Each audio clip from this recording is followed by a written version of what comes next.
This week on the Push Pull Legs podcast, we watch a weird Crumpet video, I discuss running and teaching to groups, and Dan has a little rant about personal branding. 3, 2, 1. No Mexican food has been eaten this week. Hey guys, welcome to the Push Pull Legs podcast with myself, Dan Meek. And me, Tom Hall. What's going on, bro? We've just been chatting for about an hour and I've barely coughed at all. And then the second I turn on the call, I'm like, my cough comes back. Apologies to anybody that watched us on YouTube last week. Would have been just like Dan dying on the other side. I've still got the little cough, yeah. It's I know, annoying. right? Yeah, literally. We've been talking for 15, 20 minutes and you've not batted an eyelid. And then as soon as I press record, the boy collapses. Stage fright. Fucking hell, you've only done about 500 of these, Dan. Come on, mate. It's like you're okay. No, you'd think so, wouldn't you? Anyway. I'm all right. I'll survive. Imagine how my clients feel on calls. I've had to bloody mute half the calls half the time. Yeah, just been because I've been talking all day, innit? But yeah, no, other than that, I'm fine, mate. I'm fine. I had a couple of good rounds of golf, which has put me in a good mood. So it's all good. I was really annoyed. I played the other day, and I played. I got shot 75 on Earth, and I drew my match with Alex, and he shot his best ever round. I was like, fucking hell, I had to keep up. I was like, fuck's sake, like, yeah. It's on for a good win. Usually that would be a win. That would is 75 around there, but yeah, he shot 74, the bastard. Wow. Yeah, no, like three birdies in a row back to back. Fucking someone does that, you go. Helps you out, then it. You're like, yeah, you go, fair play. Yeah. So yeah, no, it was good. It's been good recently, but it's starting to get too warm now. Soon it's going to be probably another month, and then we're a bit like, ugh, should we just do 9 holes? Yeah, it's just too 9. It's too hot. It's like the inverse here now.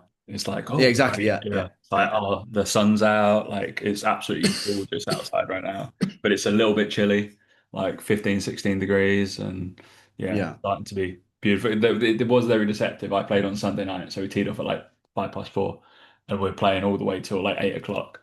But the last 2 holes, I was cold because I was in shorts and t-shirt, and I was like, ooh, I wish I brought a little bit of a jacket on, but I was like, let's just get through these 2 quickly. I was like, fucking hell, just hit shot, but play. Yeah, that's something I'm gonna have to adjust to. That I don't know how I'm gonna feel about that. I think you'll enjoy obviously the season in the winter is terrible, but the summer season I think is the best. Like, it's so nice. Yeah, I think being able to have a long day and play in the evening and stuff. And yeah, play nice. like I used to go down shooters and play at 6 o'clock, like 6:15 regularly, and just play like 12 or just try and get round as far as possible, and then literally just come home and then go to sleep. I was like, that's a fun evening. Decent. That's evening. nice. Yeah, like, for sure. Go and practice. I'd like to just sit there on the par 5s and hit a few balls into the greens and stuff like that. Play 2 balls in, 1 ball for tee, 2 balls into there. That's what I do. Man. Good practice, that. Yeah, it's lovely. Lovely. Always better on the second ball. If we could play that every single time, so much easier. That, isn't it? Weird that. So annoying. So much easier. Practice makes perfect. What else has been happening in your world, Daniel? Anything fun? Anything interesting? No, not really. Not really. I got I got another golf game on Sunday. Got my scratch round 3 match play game, so that'd be fun. Playing against the guy who's very, very good. Plays off plus 1.5. Brilliant. Probably gonna lose that. So yeah, that'd be fun. But yeah, no, other than that, nothing too crazy. Obviously, the war's gonna probably start again tomorrow. Fucking brilliant. All this fucking ceasefire shit that probably won't last. So yeah, all the fun and games of that. But yeah, obviously, it's just speaking to a lot of clients this week. It's been quite good to hear them all excited about the summer. They're like, oh, fucking finally, weather's changing, starting to get better. So that's the thing that I think the UK have got coming up now is that sun's coming out now. It's getting a bit warmer. Like there is nothing better than the British summertime. Genuinely, like as much as I slag off the UK and things like that, but things about it I don't like. The British summer, if you get a good one, you can't really beat it. Those like evenings. Good weather. I don't. Yeah, what I don't. Probably because you're not here, and then you come over for the summer. Like what I don't get as the older and more senile I get is I don't understand why people leave the UK at this time and go somewhere. I'm like the time to go was in the winter, to like when the weather's shit, like autumn, winter, early Jan, Feb, March. Like go somewhere nice and warm that's got a better climate, blah blah blah. Why do people go on like long summer vacations elsewhere when the weather is good here? I don't particularly understand it. Was it not because the weather's better there as well? No, exactly. It's the same or hotter. Well, no, that's what I mean. Is it not because it's better? Like, so for example, if I was to go to Italy for 2 weeks in August, I know it's going to be hot weather. Whereas in UK, there's still no guarantees. Like, yeah, the British summertime's nice, but there's still no guarantee, is there? Like it is nice if you, but it is a bit of a gamble. It's a gamble. But Yeah, I think that's what it is. I think it's, and also maybe school holidays a little bit and stuff like that maybe comes into it slightly. But I agree with you. Like once we sort of move back and slow down, like my holidays will be, yeah, I'm escaping in the winter. Get me out of there. Like yeah, playing like, golf, going to Dubai for 3 weeks of golf. Yeah, see you later. I'm off. Like I'm I ain't fully on sticking board around that. in the UK. Like there'll be Um, a point in the next 3, 4 years, 5 years, whatever, that I'll be half here, half in Honduras. You can guess which half I'll be there. I'll yeah, just like 100%. just be like, okay, it's gonna be fine. Interesting. But yeah, that's my week has just been filled with house searching, which is super fun. Always fun. Oh, Wandering around, I hate adult admin. I hate that. It's spending just like yeah, just talking to estate agents. Right, estate agents. I'm gonna guess that 0% of our audience are estate agents, but all of you can concur with me in terms of estate agents. I had some nice ones, if I'm honest, but some quite dim ones as well. One, I still don't get what they do. I don't really get it either. I'm like, it feels like Because I look person for it on just really Rightmove needs or to be. Zoopla, right? Yeah, I look for it on Rightmove or Zoopla, right? And then you just open the door for me and tell me what I can see in my eyes what's there. I but don't. then I'll ask questions that they haven't thought as well, like regular questions. I feel so. The one I just had now, is oh, it was a private road, gated community, whatever. Cool. So the parking, I was like, oh, most of my questions are around like parking and cars and stuff like that because it's just like not everybody has one in London, so it's like blah blah blah blah. And I was like, okay, this is permits in Zone C. I was like, do we get a Westminster permit so I can park anywhere in Zone C or not? And she was like, I don't know. I was like, feels like something you should probably know for the No, beginning. yeah, yeah, yeah. Ask the landlord prior or whatever it be. And like that, I was like, because that's reasonably important to me, so I can go park my car fucking anywhere within that zone, so I can go to the shop without having to pay a fucking fee. I was like, because at the Mm, moment I'm in like zone F or something like that, or um, and I can park anywhere within zone F. It's a really fucking big zone, so it's quite nice. I can park anywhere there, so I would prefer to keep something like that. But no, I don't know that one. Oh, wonderful, cool, thanks. Um, useless. Yeah, they just don't do anything. it feels like there must be just a list of FAQs of frequently asked shit that you get for every single property. And why isn't that passed on to someone? Like, pretty really? Okay, cool, wonderful. And then the number two is that oh, there's these are gripes. The second one is stop ringing me when you have my fucking WhatsApp number. Clearly, I can check that. Or my email. You've already got that. Stop ringing me throughout the workday. Chances are most people can't pick up. Really annoying. And every single time, if they WhatsApp me all the details for the property and I can look through it and blah, blah, blah, I will do that straight away. Or just look how old the person is, possibly, because I've had to use an Equifax thing anyway. And you're like, if I'm a millennial, I don't want to be rung. Like, Yeah. I want to be rung by, I'll be literally like a close knit of 10 people. My family, you, my wife, that's about it. Like, those are the people that I'll pick up for. Anybody else, I'm not picking up for. It's fine. And also, if they rang you, you'd be worried. Do you know what I Yeah, mean? Like, I always think that with people. I'm like, if I get a phone, if you rang me, I'd be like, bad what the news fuck is normally. wrong? Yeah, Yeah. I'd be exactly. I'd be like, oh my God, what's going on? Do you know, like, I just find, yeah, I just find that concept so weird. Like, I barely pick up my phone. Like, I Yeah, think being same. in Dubai doesn't help, like, because Dubai, there's loads of scams still on calls and stuff. So, like, any Dubai number now rings back, just don't pick it up. Yeah, Just don't same. pick it up.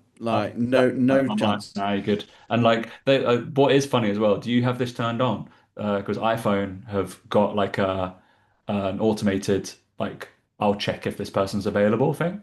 So I've turned it on. So the woman on, I don't know, Siri, whoever it was. So they ring and it goes, can you just leave your name and the why you're calling? And I'll see if this person's available. So it like literally does it on the phone. And the Okay. amount of, and then they can leave like a little message, and then you can accept it or not, and then pick the phone up like someone into like a PA, I don't know, kind of like on Yeah. the phone. The amount of people who don't understand what to do when they're meant to just when the person says, just leave your name and why you're calling, Yeah. and they go, hello, Tom, are you there? Is anybody? Oh, I'm not. Oh my God. I was like, I don't want to speak to you. You're a figure shit. Yeah. Sorry. Literally. And then number two, I have a requirement of properties and like what I'm looking for. This woman has just sent me one, like almost like 20, 30 square meters smaller than what I've asked for. Yeah. Like, oh, it's not as big as what you were asking for, but would you consider this? No. No, not Wimbledon. Obviously not. Obviously not. It's smaller than what I'm in now. So of course not. And that's one of the requirements for it to be bigger. And then another one, like, oh, have you got any more? Like, bearing in mind, I viewed a property in postcode that is just W and another number. But and then she's just sent me three other properties were in SW fucking 5, SW8. I was like, in what planet did you think I wanted to go to South Kensington? When I've asked for like stuff around like Regent's Park and St John's Wood and all these kind of other places in London. I'm like, I swear they don't check. They just have a bunch of stuff on their thing on their itinerary database. They just want to get rid of it. I'm just like, what? I was like, what planet are these the same place? Oh, very strange. Yeah. Anyway, my gripes with estate agents. Yeah, Real fun stuff. But they are annoying as a it's a job breed. as a So, people to yeah. engage with. Anyway, now seems like a good time to bring up my crazy thing that I saw on Instagram, Tom. Some of you may follow the guy called. Do you follow Gavin Music? You know, the Irish guy. He's a funny guy. The Yes, of Irish course guy. I Yeah, do. yeah. Yeah. He posted a reactionary reel to someone making food the other day, and I want to know where you sit with this. I think I know where you're going to sit with this. She had a crumpet, right? Are you sending me this thing, or are you just going to describe it to me, or are you going to share? I'm just gonna describe it. I think I don't Okay. think it needs to be sent to you. Huh. She had a crumpet, and I don't know where I stand with this. Like, part of me feels like I want to try it. Anyway, she made gravy, right, with this crumpet, and she made the gravy You made so. gravy with crumpet. She had a crumpet like that, right, and she Okay. had the gravy. And she made gravy that was Okay. so thick that you spread it on the crumpet, and then she ate it. Where do you sit with that as a concept, Tom? Right? Just think about it for a second, right? Don't jump in with an answer straight away, right? I will send you it as well because obviously he was hilarious with it. It was funny. Yeah, he's so funny. He, If he anybody put doesn't look he like, just put food experimenting gone bad, and I initially went, "Oh yeah, that's not good," and then I paused and kind of went, "I don't think that that would be as horrible as you might assume, because Bovril and Marmite are kind of like." That thing, right? Um, I think she put too much on. She made it thick, like she put too much on the crumpet. But that was the only thing that got me was like, I don't know if I'm too mad about that as an idea. I'm gonna play it without the sound on, but anybody who doesn't listen or have, Oh, he's incredible. You need to he's watch. You so need to funny. follow. Yeah. Yeah, I'm But delicious. At the end, follow every me, time, I'm I'm delicious. delicious. He can really sing as well. His voice is Yeah, not yeah, there, yeah. but he's a good Have you singer. seen the one of him about the potatoes? There was one about potatoes, about loads of different Yeah. ways of making potatoes, and he just and there was oh no, the mashed potato as well, the best mashed potato. There was a potato pie as well, yeah, that he was Yeah, rolling over. It was so loved it, didn't he? Yeah, I don't know where I sit with that, like it's okay. The like I pain said, in my head, the gravy isn't, and I know who this woman is. I don't know her, but I know where she's from. She's the one that has the northern boyfriend. yeah, and they do American English Yeah, they trying do different American things. Yeah, English. yeah, yeah, Yeah, yeah, yeah, yeah. yeah. Yeah. So did she get this from him? I don't know, no idea. But I would eat it. In that's why I in would chef eat, I reactions, I would be like, 6 out of 10 would eat, would try, definitely would would try. try it. Yeah, we'll try Yeah, it. Yeah, yeah, that's what I yeah, mean. I was like, would he was try. a bit disgusted by it. And he was like, it's gone too far. And I was like, no, I don't think that's too far. I think I'd try it. Like, I don't think I'd make it a regular thing I'd eat. No, But I'm not horrified by the concept. no, I'm not So yeah, I horrified just by the concept. I would eat like pretty thick gravy. Um, yeah. so I don't see why not. I was thinking that you like when you said like the gravy and the crumpet, because obviously one of the cool things about crumpets is the stuff like kind of melts through, and you get that little like Marmite melts through it, and then you like little get Mm, Marmite yeah. blotchy bits of the top. I thought you were just gonna like soak the crumpet in gravy, like put Well, it yeah, in that could work and really as well. soak, and Yeah, so it like soaks up everything, and then you've got like a gravy crumpet that squelchy would kind of work stuff for going sure. on. Yeah. So that's what I would want to do. I would submerge in slightly less thick, more than likely, if I was going to remote. Mm. But yeah, this person, I mean, just use Marmite. Well, yeah, that was my main thinking was like, how about you just use a bit of Bovril on Marmite? Yeah, I'm gonna go 5 to 6 out of 10. Would try. Yeah. Yeah. Yeah, that was my thing initially. I was like, I don't know. Again, everyone was horrified. And I was straight. I was like, I don't think you've thought about it, but okay, Mm. yeah, would try. Would try, definitely. There Um, you but best is Marmite the best crumpet topping? go. Yeah. For me, it is. It's it can't have like peanut butter because it doesn't go into it. It's got to be something that kind of melts into it. But I mean, Biscoff and Nutella are also good, by the way, I've heard. But I think savory is main. The I've heard, crumpets like mainly yesterday. savory. Yeah, crumpets are mainly savory. So I think if you're going savory, it tends to be Marmite in that. Yeah, I was disappointed today that I was making my scrambled eggs and there's no Marmite in the house. Oh dear. I know. I don't always have it. Like I've been with the chili crunch at the moment, so I Well, yeah, have you got the chili crunch. I've been on a cream cheese kick at the moment with eggs. cream cheese and eggs. Yeah, cream cheese on the bagel first, the eggs on top's nice. It Okay. is nice. Because then you can add a little bit of sriracha to the cream cheese as well, if you want a little bit of spice with it. But then you can also just leave it plain, just a bit of salt and pepper on. Oh, I like it as a medium to add to the mixture. Pesto was my other one that I really like. Really really No, good quality I pesto. saw that. Really good quality pesto. Yeah, I'm that's not a good. pesto guy. No, Oh, you're not? Okay. no, it's a bit too Um, like I tell you rich. what else I would think about with that. I'll tell you what else I did see as well that was good. I nearly sent it to Laura because she's really good at cooking. Anyway, was what you do is you get a dish, an oven dish, tin of baked beans, proper sausages, not like shit sausages, chopped up sausages in there, a bit of gravy, right, and then some cheese on top, and then topped with hash browns, and it's like a cheat sausage and bean pie because the hash brown creates like the pie on top. Yeah, It looked really good, and I was like. Could do that. that's Could so do that. British. Such a British That move. is such a British thing in it, but that would be good. That I reckon that would be decent. So yeah, Sounds literally like me when I was coming back from Mexico. Give me a fucking pie. I want the yeah. pie. I'm like, Give fuck me Delta. beige food. They Don't don't do care. that. I want some Like, beige food. what? And the guys in Mexico, what even is British food? It's like, not, I was like, you fuck right off. I'm like, how Yeah, dare shut you? up. It's Yeah. bland. It's stodgy, and It's it the tastes best. good. Yeah, It's so homely, wholesome, yeah. comforting, everything you want with food. Like, none of this Literally. sauce shit. Not Yeah, none of this spicy. spice. None of Like these this person herbs and who look, spices. she's crying because she's just eaten a fucking taco. That shouldn't be happening, all right? Yeah, I don't want that. Fucking hell. Literally. Yeah. Anyway, all right. Moving to some, I guess, fitness-based personal training stuff. It's a weird time of year.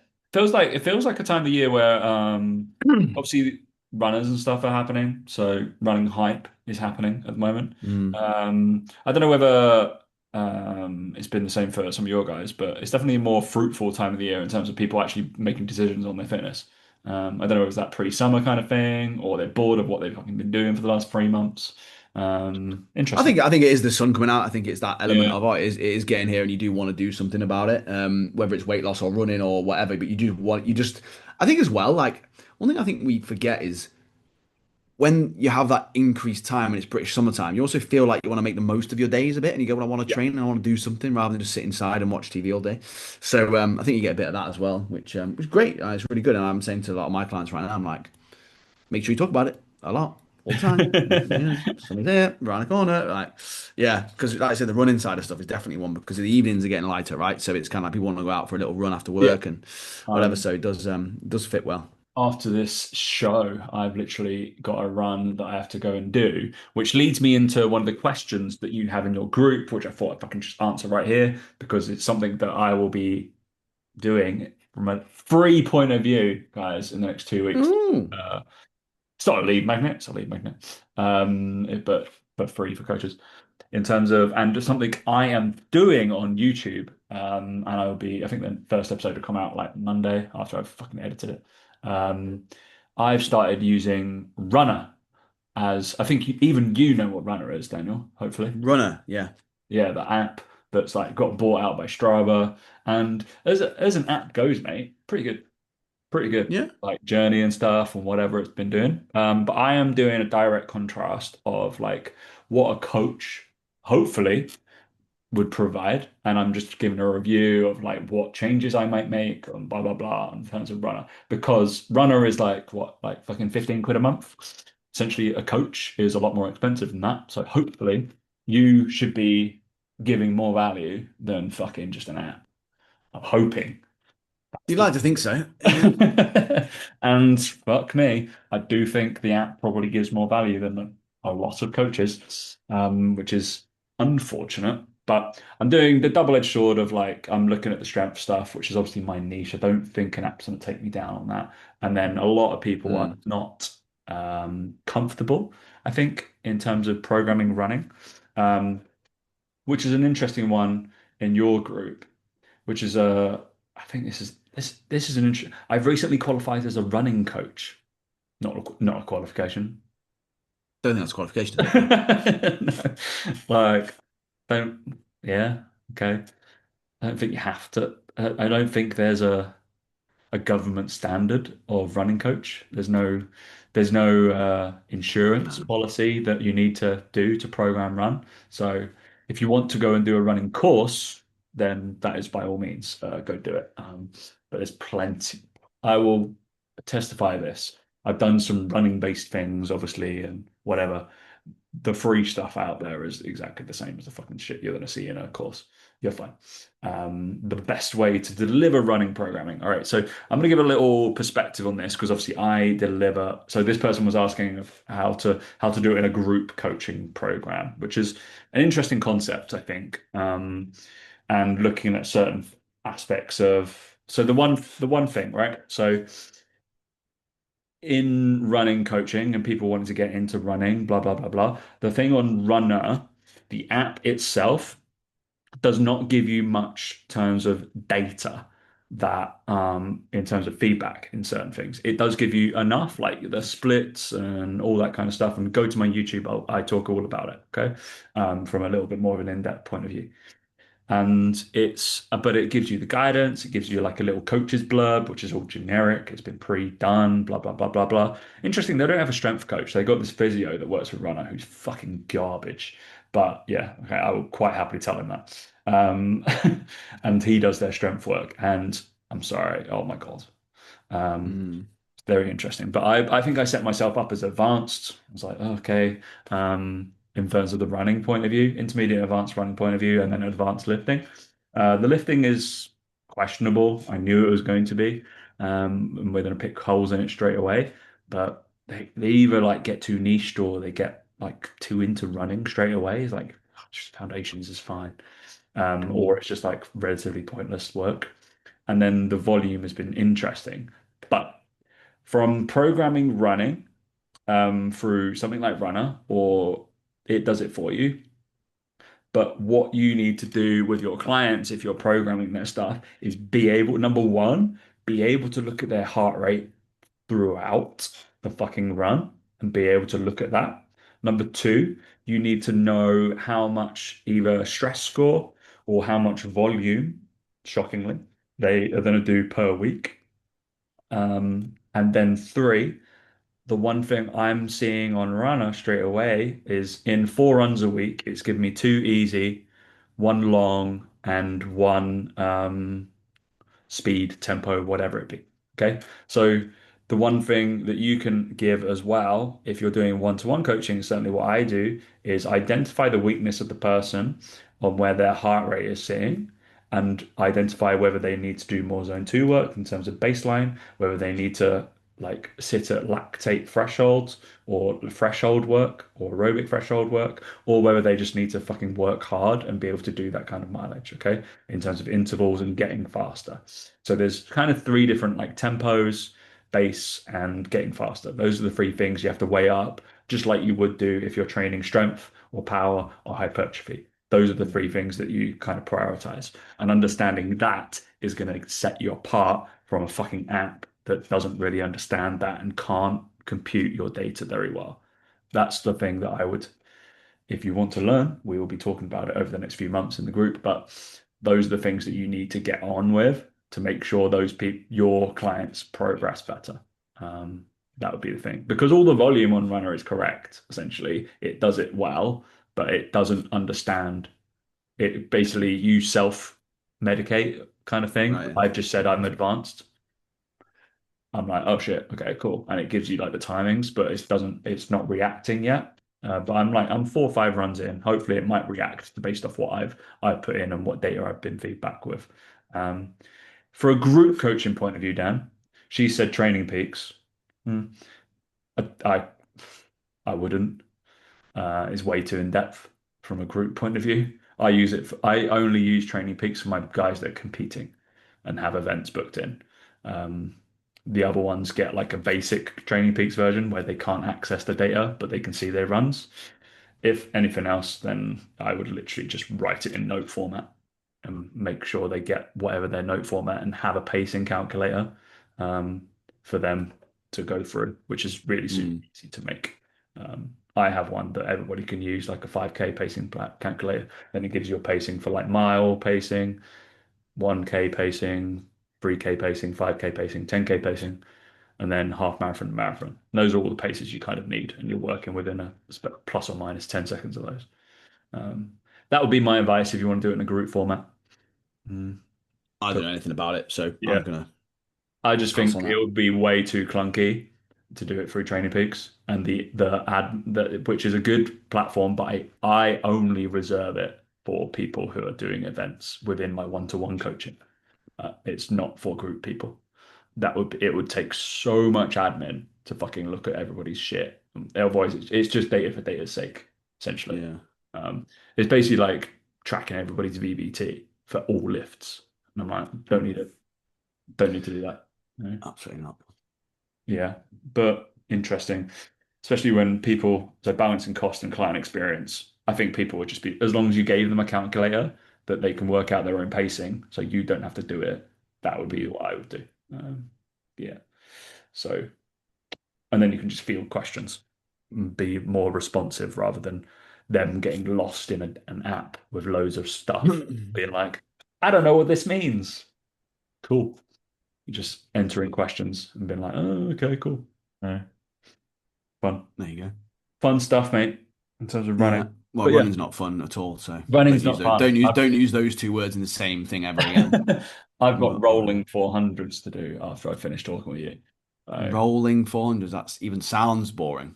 and And not mine is boring. it's Sounds sunny boring. though, so that's fun. Well, every cloud. And I get to run past Peter Mandelson's house, which I almost saw him the other day. There was lots of cameras pointing outside his house, and I was like, oh, oh, oh. Mm. Well, Is he there? I'm surprised he's not run off. I probably would Uh, have thought he'd have run off by now. I know exactly where he lives, so not far from us.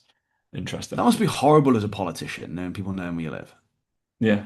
Like all the, like say the cameras outside. Oh God, I can And it's a imagine. pretty distinctive house as well. So it's like you can't like Mm. not miss it. If you get a picture of him, you're like, oh, I know where that is. Oh, exactly. Right. It's real fun. Right, mate, you're gonna Mm. go on to our second order of the day. Apparently, some people have been told not to share their private life or personal life or anything about themselves. Any of their life. Don't show your private life. That's private. No, like yeah, no, I had a consultation call last week with a guy who was in a mentorship. Can we call it mentorship? I think it's called that. Um, fuck, he's not gonna listen to this, is he? James Smith's mentorship. I'm not fucking know, man. Yeah, fun. Um, yeah, he's in James Smith's mentorship, and obviously James Smith's gone into business and mentoring, right? And I want to preface this with going, look, James Smith is wildly successful, right? Hands down, like very, very successful. Like, let's not beat around the bush. But his ascent to where he got to in his business is not the path that most coaches will take, right? Like Facebook Lives went crazy, got loads of views, loads of stuff. I don't think he ever really like went down the route of traditional online coaching. I think he kind of like bypassed all of it, went straight to an app, right, and all this sort of Yeah. stuff, and does email marketing to a degree, and now owns crazy stuff, right? So he's obviously successful with business, but I kind of sit there and go like, but has he got the business that you want? Can he help you get what you want out of it? That's the kind of frame I want you to have in your own mind, right, with it, because the guy that I had a call with was in there, and apparently he was told, because I said to him, I said, "Oh, what have you been told to do in there?" He's like, "Oh, like they tell you that with content just to provide really good information and not post anything about yourself." Because I asked him, I was like, "What are you training for? Like, what are you doing like right now? What's your what you're passionate about?" Blah, blah, blah. Anyway, and like the guy's got 18,000 followers, so obviously some of the videos have worked. Is we've got reaction videos there to like all reaction videos because I'm assuming they tell people to do reaction videos because they go well and get views and whatever, right? And I know a few other people that I know have been in the mentorship that again have gone done well. And James Smith's used the whole social proof of so and so's got 50,000 followers. And I'm like, how many clients have they got? Don't count how many followers they've got, mate. Like because again, reaction videos or recipe videos or here's 100 calories of spinach, here's 100 calories of peanut butter. Those videos. It's just like, oh my god, like come on. And again, I had to call the guy. He's got 7 clients.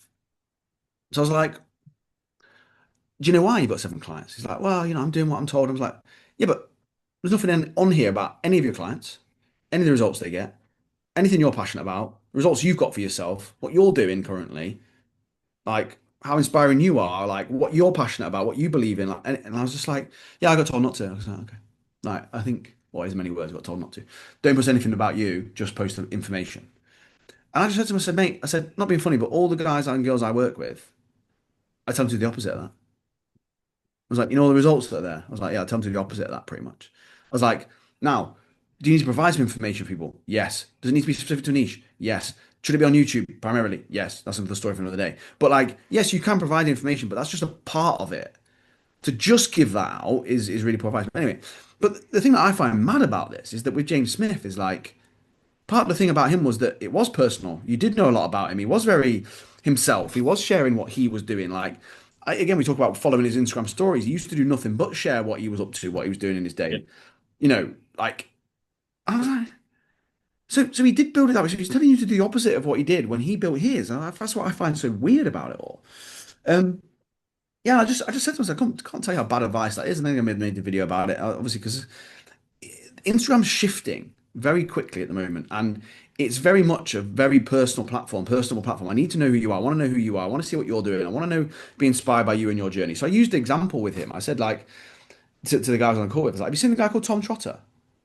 And he's like, no, I've not seen Tom Trotter. And so I showed him his page, like, all he talks about is his mum Yeah. pretty much all the time. And I was like, the guy has got 500,000 followers, and I bet you he's got a full client list of as many people as he wants. He could launch a group program, he could launch whatever he wanted to do. I was like, I know people will sign up with him because they like him, the relationship he's got with his mum, the way he goes about things, how passionate he is. He's so happy-go-lucky. People will sign up with him because of who he is and how he puts his stuff across. I was like, you will not find anything in there about the information. He will not talk about calorie deficits or pace runs or like zone two runs. He does all those things. And he knows that about all that sort of stuff, but does not mention it and talk to you about it as the individual. So I was like, so so why is he telling you to do just information? I was like, because I can show you people that haven't and grown, right? I was like, it's more about what you're passionate about, what you believe in, what your strengths are, what your weaknesses are, and all that sort of stuff, right? Really, really important when it comes to building an online personal brand and business and all those things, right? Because this guy's content was just very generic and just very broad. It was really broad, like trying to reach as many people as possible, make it real basic, simple, straightforward. And I was like, that's the problem. I was like, you might get more followers, but I was like, out of those followers, how many of them are going to want to do coaching? Because it's just, you know, again, touching on so many different topics and stuff like that.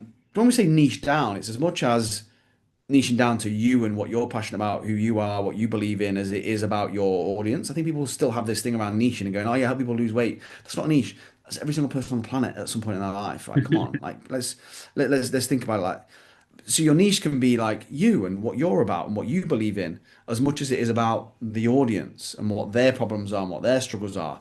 You need to portray what so like for example, you, Tom, like it's like clearly passionate about not just doing bodybuilding training, about being athletic, strong, powerful, applying it to Gen Pop, realizing there's more than one way to train, realizing that actually it's much more fun to train multiple different ways, and actually you're multidisciplined. You can do it across a bike, across a triathlon, and also for powerlifting events or whatever. You can apply it to so many different things. It's like you're clearly passionate about helping people with that, providing information, but also using yourself as an experiment for those things as well. Like yeah, I just find it baffling that like, and again, it's good for us, right? Great, more people are confused, more people don't know what they're doing, and come to us when you figure it, when you need help. But I just can't work out how people can't put two and two together and go, yeah, but you didn't do that. you didn't do this. So why, do you know, like, whereas when I sit down with people and I explain what I believe people should do, I go, people who follow us go, yeah, I can see you doing that now. I can see you doing it. I can see that that's what you do. I'm like, yeah, exactly. So practicing what I preach a little bit. I don't know, I just find it odd. I just Yeah. thought it was really strange because I didn't think it would be like that. Because again, I thought James Smith was actually all right, like with his mentor and stuff. But I was just like, and I get people tell me all the time, oh, his videos are really good online, videos are good on Instagram. I'm like, oh, are they? I don't watch them. I don't know. But then if that's the advice that's being given out, I kind of go, oh, well, don't bother. No, don't bother because it's just not good advice Yeah. for But he people. would always do his big things for Facebook Lives. He went live all the time, right? Yeah, yeah, yeah. Which is a surefire way. Again, it's a long form kind of thing. He can react to questions that were coming in anytime, but is a you cannot not like put your personality out there on a Facebook Live or any live whatsoever. That is just Yeah. you unfiltered, all there.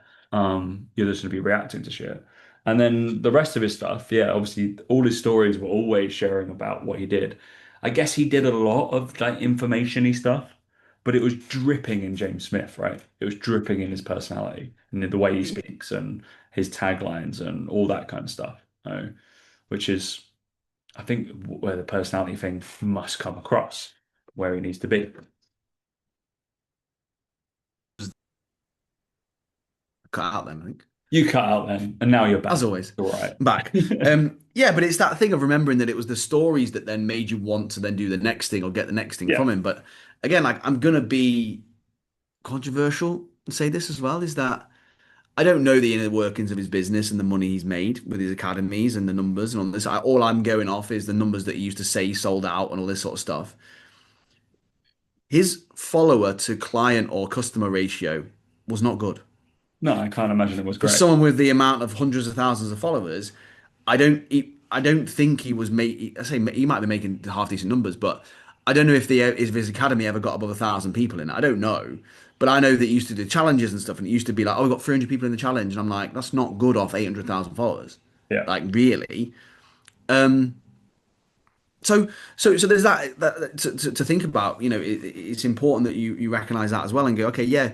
He maybe did get 300 people on his academy in one hit, and I go, yeah, but I've got people who've got 100,000 followers doing 500 on a group program. Like it's not as impressive as you might think it is in terms of like like I said, follow to customer ratio. But he'll always say, yeah, but he got customers in. I'll go, yeah, he did. But how many people are going to 800,000 followers from doing reaction videos and make a business out of it, right? It's just not the most efficient way of doing it. Like it's just broad. It's cast a big wide net and hope for the best, kind of thing. So yeah, that's just something to consider. Again, no shade to the guy. Like, yeah, I think he's been great for the industry. Like, the content's great. Like, it's good. Like, he's multi-millionaire probably now. And really successful with his other stuff. Like, cool. I just and I've said this before on calls, but when it comes to niching down, do I think that I'm the best business coach ever in the world? No, of course not. Like, of course I don't. Right? I'm not better than someone like Alex Hormozy, for example. Probably knows far more than me about businesses. Can help far more people. Do I think that I'm the best business coach for online coaches that struggle with getting their content out there, struggle with getting their voice out there, struggle with confidence, struggle with knowing what to post, and struggle growing a client base from say 15 to 20 clients up to 70 or 80 and build a business around their life that they feel comfortable with and they don't stress about? Yeah, I do think I'm better than Alex Hormozy at that. I don't think he'd help you do that because he would just go work harder, work harder, work harder. You don't want it enough. Like, yeah, and I say something somewhat similar, but I'll give you the strategies because I know, because I've been there, because I know what it feels like. I know he would just say post more content.